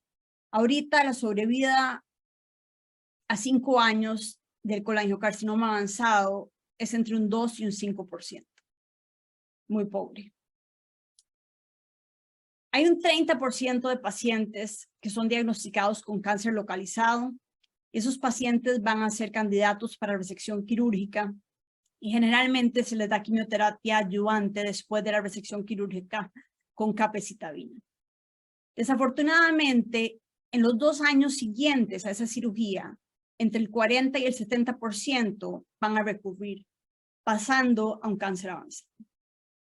En general, la mayoría de los pacientes son diagnosticados con un cáncer avanzado, el cual no es resecable. La terapia sistémica de primera línea consiste en quimioterapia paliativa con gemcitabina y cisplatino. Y a principios de este año salieron los resultados finales del estudio TOPAZ-1, en el cual en un brazo se estudió la gemcitabina y el cisplatino, que se puede ver ahí en la línea anaranjada, y en el otro brazo se le agregó a esta quimioterapia un agente de inmunoterapia, el durvalumab, un anti-PD-L1. Esa es la línea que se ve morada y podemos ver que la sobrevida cuando se agregó la inmunoterapia fue mejor. Ahora, es un aumento en sobrevida que, en mi opinión, es modesto, es de 1 mes, pero lo fundamental de este estudio es que validó la sinergia de inmunoterapia en este cáncer que tiene poca infiltración inmunológica y que normalmente es estable en cuanto a microsatélite. Cuando los pacientes han progresado, porque esto es quimioterapia paliativa, después de gemcitabina y cisplatino o gemcitabina, cisplatino y durvalumab, hay un porcentaje muy limitado que varía dependiendo de la localización del cholangiocarcinoma, pero algunos de estos pacientes van a tener ciertas mutaciones genéticas que los van a hacer candidatos para ciertos medicamentos.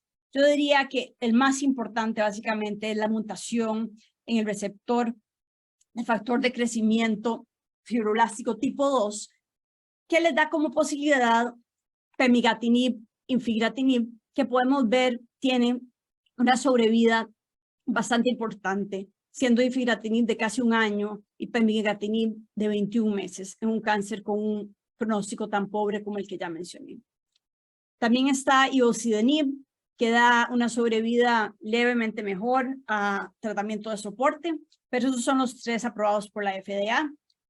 Estudios de fase 2, que ahora están en fase 3, están estudiando las mutaciones en BRAF, pensando en la vía de señalización, básicamente MAP kinasa ERK, y cómo regula el crecimiento celular y la apoptosis, y el dabrafenib y el trametinib han dado buenos resultados.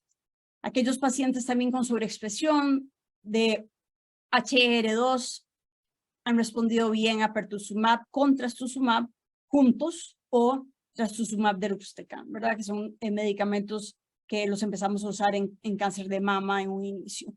Pero de nuevo, estos últimos 2 grupos de pacientes de BRAF y HR2 aún no están aprobados por la FDA. Igualmente, como mencioné, el porcentaje de pacientes que van a tener mutaciones genéticas que les da una posibilidad de terapia dirigida es muy bajo.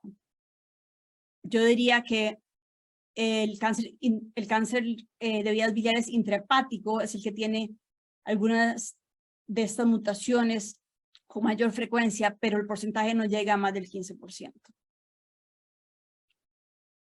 Para la gran mayoría de los pacientes, cuando progresa su enfermedad después de ser tratados con gemcitabina, cisplatino, y con o sin durvalumab, depende de dónde están siendo tratados, la única posibilidad que tiene alguna evidencia científica es oxaliplatino con 5-fluoruracilo o Folfox, y la sobrevida es de 6 meses, pero si vemos es una sobrevida de 6 meses comparado a 5 meses con terapia de soporte, ¿verdad? Entonces, en realidad es muy limitado.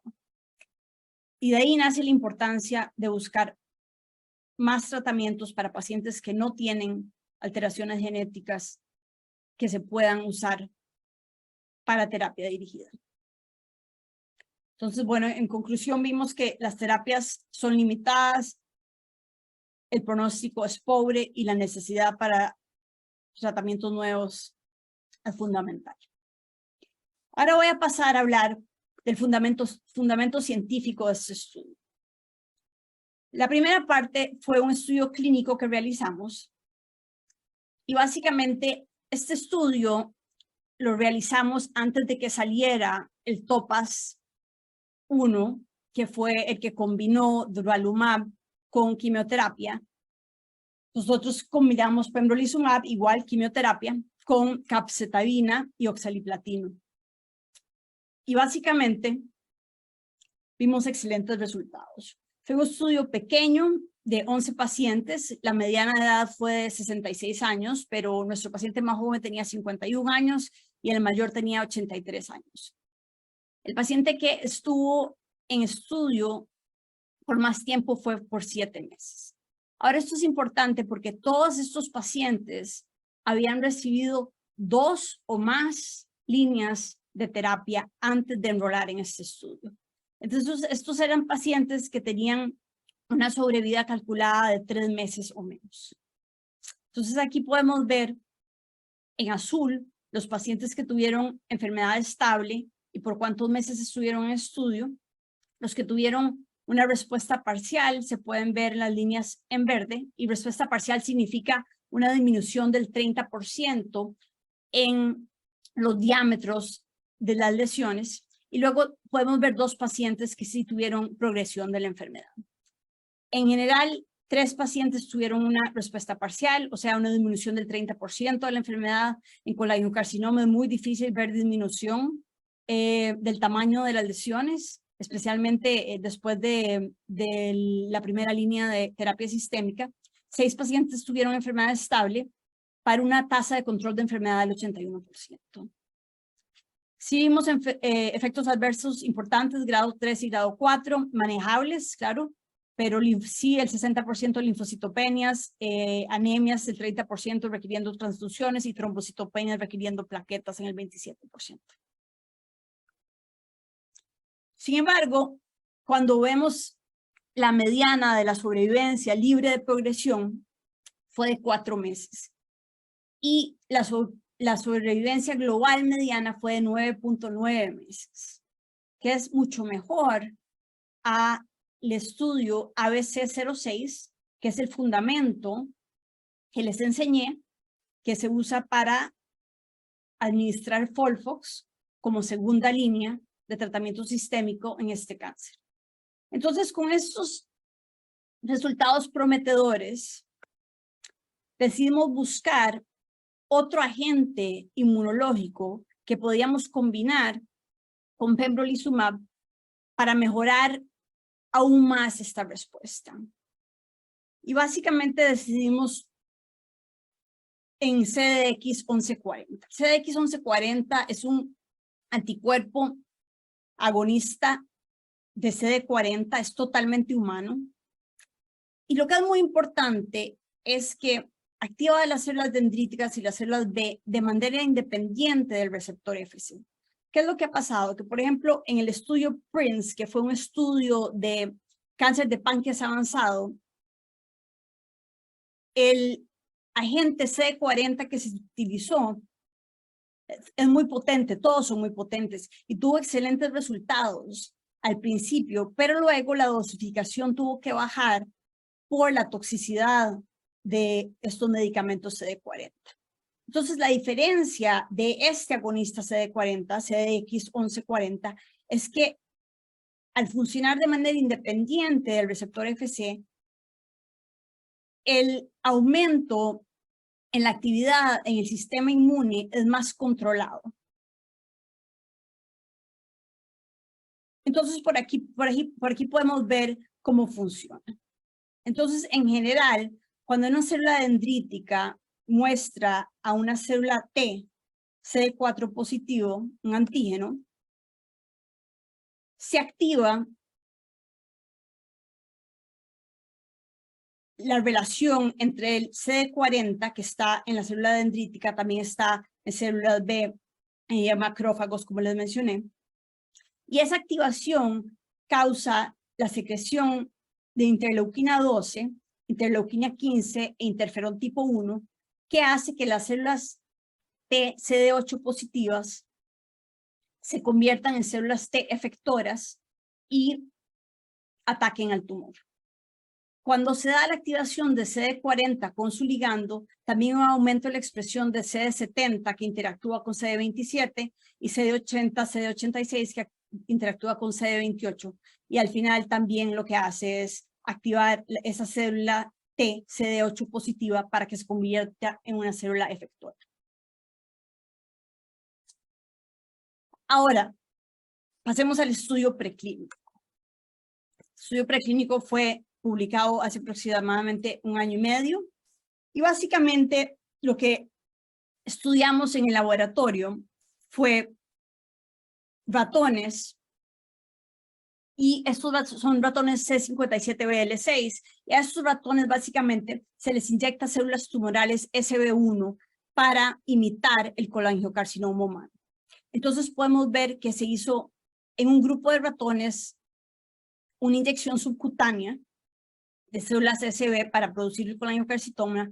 En otro grupo de ratones hicimos un trasplante intratópico y en el último grupo de ratones hicimos una inyección hidrodinámica por vena en cola con plásmidos que codifican JAK y MPK para producir múltiples colangiocarcinomas en los ratones. Y bueno, lo que podemos ver es que en el grupo de ratones que tenía el colangiocarcinoma subcutáneo, los que recibieron los 2 agentes inmunológicos, o sea, el anti-CD40 y anti-PD1, lo cual se puede ver en rojo, tuvieron una sobrevida más larga que los que recibieron el anti-CD40 solo o el anti-PD1 solo, que está en verde. El anti-PD1 solo en realidad no tuvo ni siquiera mucha diferencia con IgG, que es lo que usamos de control, básicamente. Y es interesante porque, como he mencionado, a nivel clínico, lo que ha funcionado es anti-PD1 o anti-PDL1. Así que estos resultados fueron muy interesantes. Ahora, a nivel de el tamaño del tumor en el hígado de los ratones, podemos ver en las columnas rojas, tanto en los ratones que recibieron el trasplante intratópico como los que tuvieron la inyección hidrodinámica por cola con el plásmido, que la mayor disminución en el tamaño del colangiocarcinoma se da con la combinación de los 2 agentes inmunoterapéuticos. Sus ratones se trataron con 4 dosis de cada uno de estos agentes entre el día 3 y el día 26 después de que se hizo la inyección subcutánea, intratópica o por cola del colangiocarcinoma. Ahora, importantemente, nosotros lo que queríamos hacer era llevar a la clínica, que es el resultado que estoy presentando hoy, la combinación de 2 agentes inmunológicos con quimioterapia. Así que también teníamos que probar esto en ratones. Entonces, en el primer gráfico podemos ver en negro el control, básicamente, que de nuevo es IgG. En azul se ven los ratones que se trataron con gemcitabina y cisplatino, que como mencioné al principio, es el tratamiento estándar con ozindurvalumab de primera línea sistémico. Y luego en rojo, los ratones que recibieron los 4 agentes, los 2 inmunoterapéuticos y los 2 quimioterapéuticos. Algo muy importante aquí es que muchas veces cuando se presenta información o datos preclínicos, se empiezan a tratar a los ratones cuando el tumor está muy pequeño. Entonces es más fácil que el ratón responda y es más difícil que esos resultados luego se repliquen en humanos. Entonces, algo importante que se puede ver en el primer gráfico es que empezamos a dar tratamiento con los 4 agentes cuando el tumor ya tenía un tamaño de 1 centímetro. Y si pensamos en el tamaño de un ratón, en realidad el hígado mide un máximo de 2,5 a 3 centímetros. Entonces estos tumores eran grandísimos para el ratón.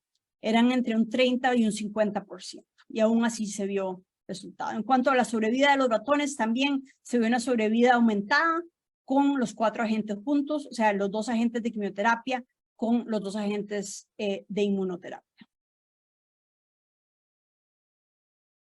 Se analizó el efecto del tratamiento en las células inmunes para comprender mejor el mecanismo inmunológico que estaba causando la disminución del tamaño de los colangiocarcinomas en los ratones. Interesantemente pudimos ver que, bueno, esto hay un par de cosas importantes que tengo que decir antes de seguir. Esto es básicamente un análisis de las células inmunes que están infiltrando el tumor, ¿verdad? Entonces esto es de las biopsias de los tumores de los ratones. No es en sangre periférica de los ratones. Podemos ver que la frecuencia de las células CD8 positivas, CD69 positivas, ahora CD69 es un marcador básicamente de relación migración, retención de células T. La mayor frecuencia se ve con la combinación de CD40-PD1. Igualmente en las células CD8, CD107 positivos, CD107 es un marcador de activación. Y en la cantidad de interferón que están produciendo las células T CD8 positivas. No se vio mayor diferencia en las células NK ni en las células dendríticas, como pueden ver en las figuras. Ahora pasando del fundamento científico al protocolo. El protocolo es un estudio de fase 2 de CDX 1140. Lo estamos combinando con capecitabina y oxaliplatino y pembrolizumab. Los pacientes tienen que haber progresado a través de al menos una línea de tratamiento, o sea, tienen que haber progresado a través de gemcitabina y cisplatino con o sin durvalumab. Tienen que tener 1 o más focos de enfermedad metastásica medible, porque hacemos biopsias antes del tratamiento y durante el tratamiento para ver el mecanismo inmune. Y el resto de los criterios de inclusión son de esperar. Tratamiento previo con agonistas de CD40 es un criterio de exclusión. Este es el diseño del estudio. Básicamente son ciclos de 3 semanas. En el día 1 de cada ciclo se administra oxaliplatino intravenoso y se empieza capecitabina en forma oral 2 veces al día por 14 días del ciclo de 3 semanas. El CDX 1140 y el pembrolizumab se administran entre el día 7 y el día 10.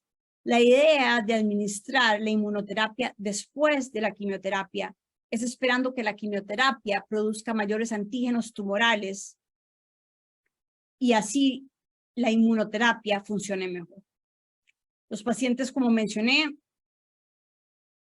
tienen una biopsia antes de empezar el tratamiento y luego una biopsia en la segunda semana del tercer ciclo. Vemos los efectos del tratamiento con un TAC y resonancia, ambos, por ser la enfermedad en hígado, cada 9 semanas o cada 3 ciclos. El objetivo principal es la supervivencia libre de progresión y los objetivos secundarios son pues la seguridad, la tasa de respuesta y la supervivencia global. Hay múltiples objetivos exploratorios, pero el más importante probablemente es la secuenciación genética tumoral y de células individuales, especialmente buscando si con este nuevo tratamiento se puede lograr mutaciones genéticas que se puedan usar como target para futuros tratamientos. Un estudio como este y todos los protocolos que llevamos a cabo no son el esfuerzo de una sola persona, sino que son el esfuerzo arduo de equipos clínicos y equipos preclínicos que realmente tienen muchísima dedicación a los pacientes y a intentar la cura o una mejoría por lo menos para el pronóstico de este cáncer. Así que quiero agradecer a la sección de malignidades gastrointestinales del Centro Nacional de Cáncer, a donde trabajo, porque sin todo mi equipo nada de esto sería posible.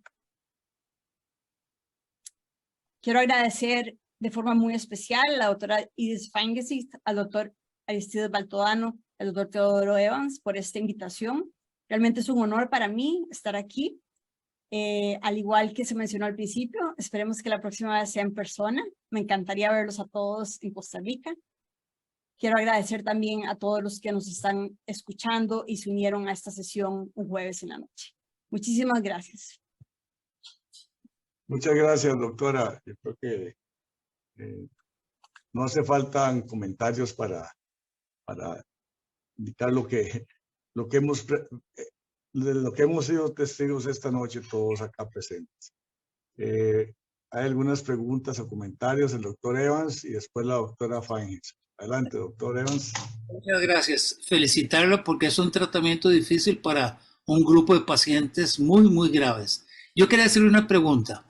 Vi en el mapa de las primeras diapositivas que en los Emiratos Árabes Unidos la incidencia aumentó 600%. ¿Por qué? No entendí eso, doctora. Es muy interesante, doctora Evans, porque yo trabajo 20% de mi tiempo con el Centro Global de Oncología aquí en NCI.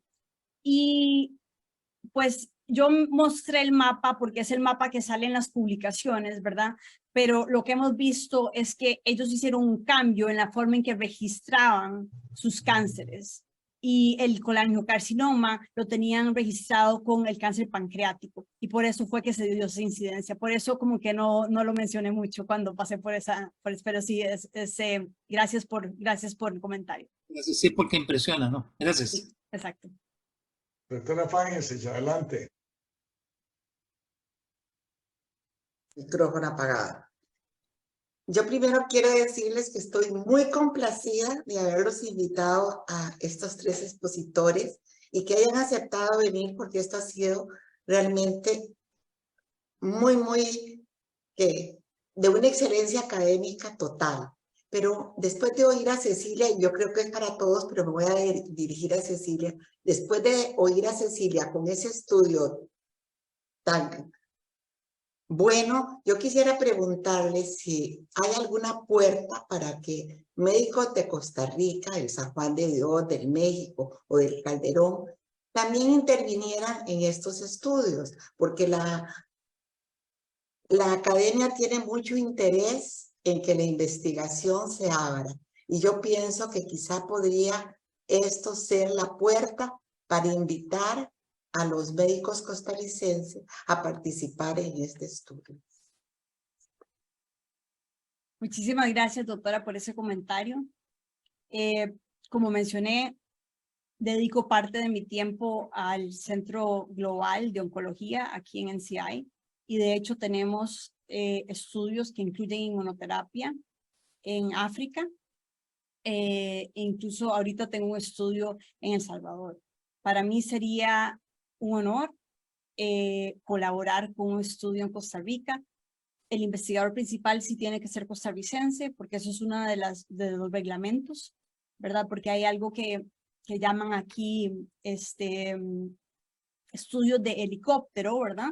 Que es lo que no se quiere, que es que sea un investigador principal de un instituto como este, el que se lleva las publicaciones y los resultados cuando alguien más es el que está haciendo el estudio. Así que los investigadores principales son de estos países en vías de desarrollo y sí, yo estaría muy interesada en hacer un proyecto en Costa Rica. Simplemente tiene que estar una persona específica que tenga el apoyo y los medios y exista, yo ya no, como llevo tantos años aquí, ya no estoy familiarizada con la legislación ahorita en Costa Rica en cuanto a estudios clínicos, pero sí, por supuesto, para mí sería un honor. Muchas gracias, doctora. No sé si algún otro participante quiere hacer algún comentario. Creo que en Facebook no hay nada. No hay ningún participante que quiera hacerle algún comentario a la doctora. o alguna pregunta. Pues yo quería agradecer, ya que tenemos unos minutos, a Karen Esquivel de la Academia, quien me ayudó muchísimo con la coordinación y la comunicación. Gracias, Karen. Bueno, como habíamos indicado al principio de esta actividad, al final íbamos a abrir los micrófonos para hacerle preguntas o comentarios a todos los extraordinarios conferencistas de esta noche. Así que si alguno desea participar, puede hacerlo. Con mucho gusto. Doctora María Paz. Gracias. Yo primero un saludo cordial a los tres, Cecilia, Eduardo, la doctora Elena. Muy agradecida. Siempre es un orgullo a todos los que estamos aquí, saber que tenemos tan grandes representantes fuera del país y gente interesada en no desconectarse del todo, ¿verdad? Yo sé que ustedes tienen papeles aquí. Eduardo nos ha ayudado montones a la distancia. Esperamos que estas colaboraciones se puedan seguir dando en todos los aspectos, porque realmente los tres temas que trataron hoy en la noche son fascinantes. Así que muchas gracias y un placer tenerlos en esta reunión. Muchas gracias. Muchas Gracias. Sí. Sí, también quiero agradecer a Karen. Ella fue fantástica en conectarnos y en responder a todos los correos electrónicos. 100% de acuerdo. Y muy cortés, muy gentil, fantástico. Muchas gracias. Gracias a ustedes, estoy a la orden, muy agradecida y muy honrada de verdad de servirles a tan destacados profesionales. Bueno, yo creo que... Sí, adelante. No, nada más quería hacer un comentario y es al último tema que presentó la doctora Monge. Como usted dice, el colangiocarcinoma la incidencia es muy pequeña y es muy difícil de tratar, ¿verdad? Y como usted mencionó los factores de riesgo que pueden predisponer, pero cada día vemos pacientes que han hecho la vida más perfecta y terminan teniendo el cáncer. Y generalmente diagnosticados ya cuando están diagnosticados en estadios muy avanzados. Entonces, yo pienso que lo más probable es que ustedes han propuesto cómo tratar genéticamente en pacientes que ya tienen la predisposición, si saben que en ciertas áreas geográficas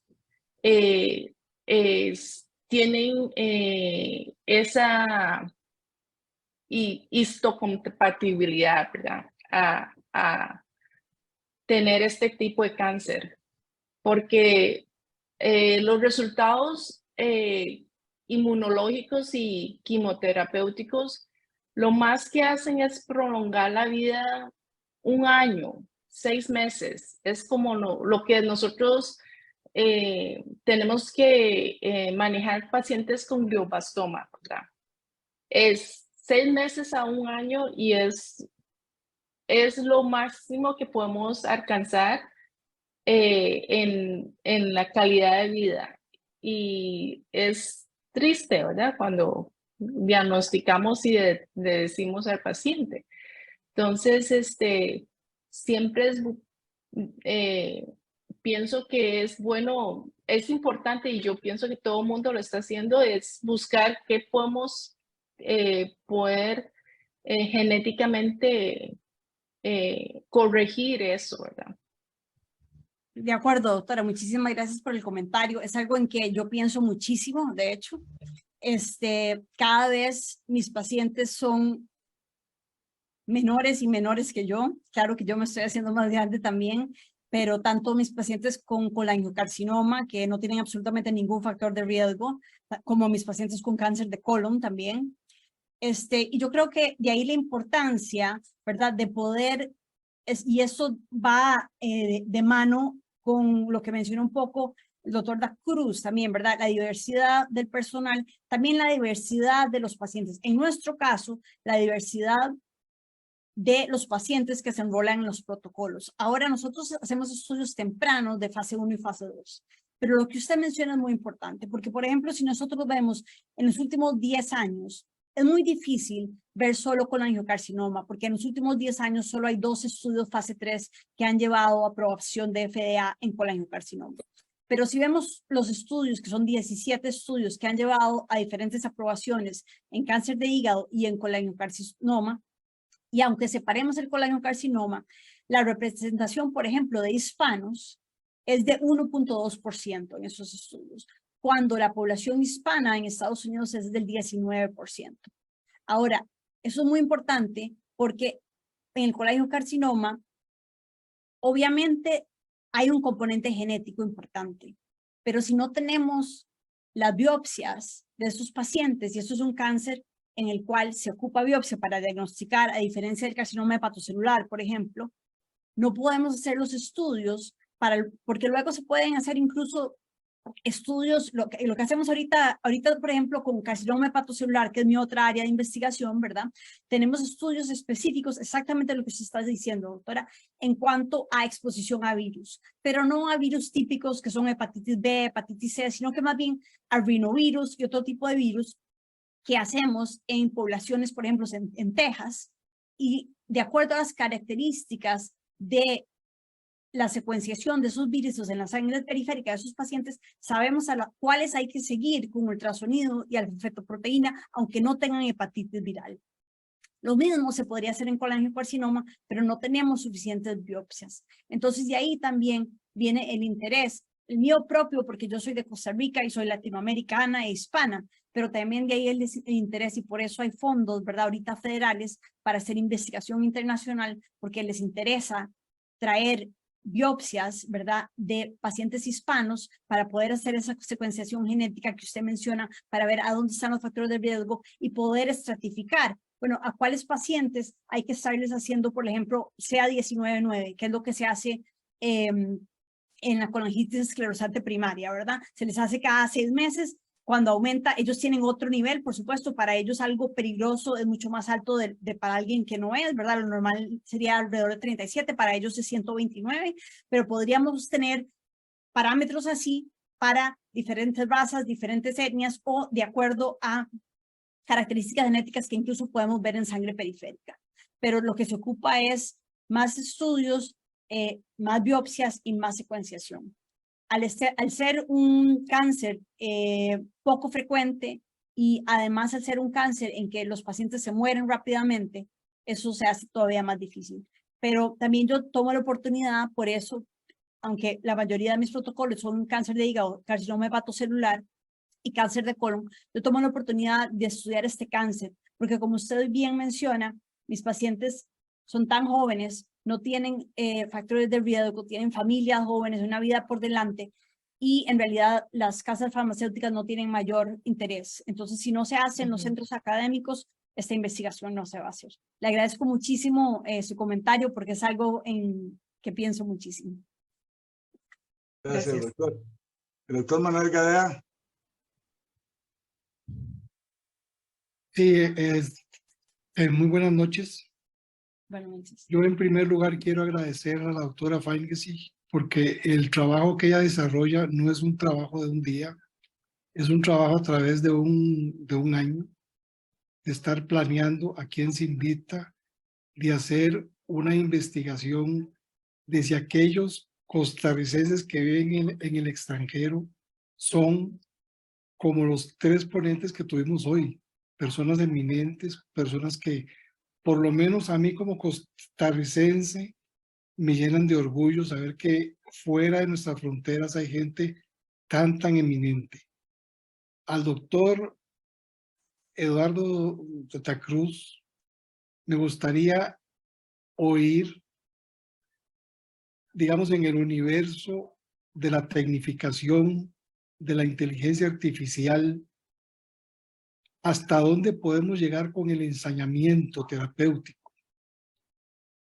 Y a la doctora Monge, O sea, es curioso cómo la anatomía y la fisiología normal hacen que los colangiocarcinomas y los hepatocarcinomas sean tan agresivos. Es un órgano que tiene una riqueza vascular inmensa y eso hace probablemente que el campo de investigación sea tan vasto. Muchas gracias a los tres. Les agradezco muchísimo el haberme dejado tantas inquietudes y tantas enseñanzas. Muy amable. Gracias, doctor Gadea. Gracias, doctor Gadea. But ladies first. Sí, yo creo que lo que usted menciona, doctor, es absolutamente correcto, ¿verdad? Y es muy interesante porque exactamente por lo que usted dice, ¿verdad? Porque en el carcinoma hepatocelular se ha pasado a, a inmunoterapia como primera línea de tratamiento sistémico, ¿verdad? Con atezolizumab y bevacizumab. Bevacizumab es un antiangiogénico, pero en realidad también funciona como inmunoterapéutico. De ahí, pues, vino la idea de tratar el colangiocarcinoma, aunque el colangiocarcinoma tiene algunas características que se parece al cáncer de páncreas también, pero en realidad es un tumor que está en el hígado, ¿verdad? De ahí vino la idea de empezar a incursionar con inmunoterapia en el hígado, porque tiene muchísima vascularización. Eso implica que las células inmunes, si se estimulan, pueden llegar al hígado. Y también ya sabemos que la quimioterapia no funciona en el carcinoma hepatocelular.